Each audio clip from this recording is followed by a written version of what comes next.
Apple Vision Pro is advertised as an AR headset, but it is technically a VR headset. When using it, users see a screen that blocks their view of the outside world. Cameras and algorithms capture the surroundings and digitally recreate them on the screens. Interestingly, Apple doesn't use the term virtual reality in their marketing. Instead, they describe the apps that offer complete immersion in digital worlds as fully immersive experiences. During the device's presentation, Apple didn't showcase any VR games.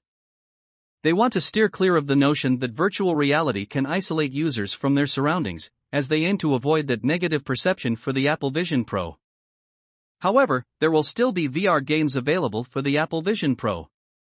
During the presentation, they showcased the Vision Pro's dedicated App Store, and the popular social VR game called Rec Room was listed as a supported title. Apple and Unity, the software development platform, have confirmed that the listing refers to the VR version of Rec Room, not the iPad version. Rec Room was created using Unity, which is officially supported by the new Vision OS operating system. The VR version of Rec Room is designed to be used with VR controllers. However, since the Apple Vision Pro does not come with such input devices, the game developers will need to rely on hand tracking instead. The developers confirmed a few months ago that they were actively working on adding support for hand tracking to the game. So, even though the Apple Vision Pro may not have VR controllers, users will still be able to enjoy VR games like Rec Room using hand tracking technology. We don't know yet if the Apple Vision Pro will be suitable for VR gaming as we know it. Without VR controllers, games like Rec Room may not be as playable. Most VR games require VR controllers, and only a few are primarily designed for hand tracking.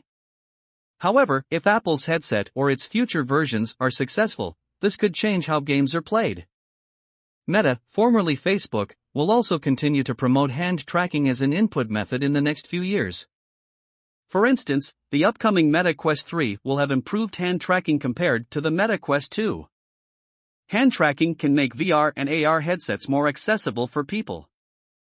But it's important to note that VR controllers will still be necessary and will remain the primary way to play VR games for the foreseeable future.